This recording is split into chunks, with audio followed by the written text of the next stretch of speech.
Kalau sudah terdata, untuk apa dibuat poin 4 itu? Izin Pak Ketua, kan sudah menyetorkan SPTJM. Kemudian BPKP melakukan verifikasi. Ternyata suara teman-teman betul, ada yang tidak adil dari SPTJM itu. Maka perlu diverifikasi supaya keadilan tadi betul. Sudah ditandatangani SPTJM, BPKP menemukan ini nggak sesuai. Yang mestinya tidak masuk dimasukkan. Nah itulah gunanya BPKP tadi untuk independen tadi. Nah cuman kemarin belum semuanya, baru sampling karena anggarannya belum ada. Maka kita duduk dengan BPKP supaya besok ini, sehingga nanti jika ditemukan ini sudah diterima, ini sudah diterima ikut proses tes dan seterusnya, sudah diterima ternyata nggak benar datanya, ini bodong, ditemukan dapil menemukan wah ini baru setahun, dibilang 5 tahun. Nah berarti nanti gugur kira-kira gitu. Kira-kira gitu. Salam sejahtera bagi kita sekalian. Assalamualaikum warahmatullahi wabarakatuh. Hari ini ada kabar baru kepada teman-teman tenaga honorer, di mana kabupaten kota disyaratkan bahwa honorer yang lulus P3K divalidasi ulang.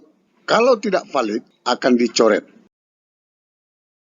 JPNN.com yang membuat judul berita syarat administrasi disorot. Data honorer lulus P3K 2023 divalidasi ulang.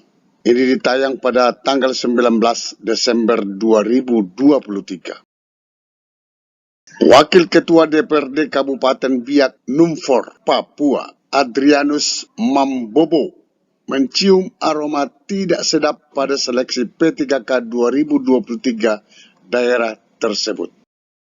Saya sampaikan kepada teman-teman bahwa ini adalah merupakan gambaran daripada kabupaten kota. Dia mendesak Pemkab setempat agar mengacu pada peraturan yang berlaku dalam proses pengangkatan tenaga honorer menjadi P3K. Untuk mencegah penyimpangan pengangkatan tenaga honorer harus menyesuaikan dengan regulasi atau peraturan perundang-undangan yang berlaku. Ujar Adrianus Mambobo saat menerima ratusan tenaga honorer di halaman gedung DPRD Biak Numfor pada hari Senin 18 Desember 2023. Adrianus menekankan mengenai pentingnya tahap seleksi administrasi yang berkaitan dengan persyaratan honorer yang memenuhi syarat ikut mendaftar seleksi P3K 2023. Jika honorer tidak memenuhi persyaratan, seharusnya dicoret dan tidak diloloskan secara administrasinya. Mestinya yang mendapatkan prioritas ialah pegawai honorer yang sudah bertugas mengabdi di atas 5 tahun, 10 tahun, dan 20 tahun. Adrianus mengingatkan organisasi perangkat daerah, OPD teknis, Badan Kepegawaian Pelatihan Sumber Daya Manusia untuk senantiasa transparan, jujur dalam melaksanakan kewajiban teknis penyeleksian berkas administrasi honorer. Teman-teman honorer, seperti yang dijelaskan oleh Bapak Menpan RB sebelumnya ini, bahwa honorer lolos P3K divalidasi ulang. Secara terpisah, Bupati Biak Numfor, Heri Aryo Naap, berjanji untuk mengecek kembali data tenaga honorer yang telah dimiliki Pemkab Biak Numfor. Saya sampaikan lagi kepada teman-teman, hampir semua kabupaten kota akan memeriksa kevalidan data daripada honorernya. Bukan hanya Kabupaten Biak Numfor, tetapi kabupaten lain wajib memvalidasi data honorernya.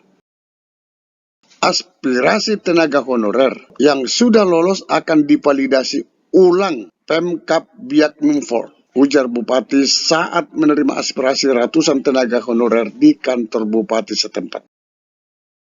Jadi, seperti yang disampaikan oleh Menpan tadi, apabila didapati honorer yang sudah lolos P3K, ternyata datanya tidak valid, maka akan dicoret.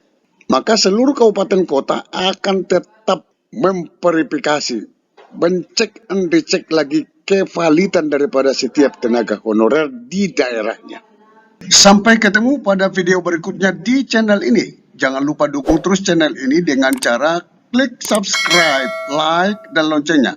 Semoga bermanfaat. Wassalamualaikum warahmatullahi wabarakatuh. Shalom.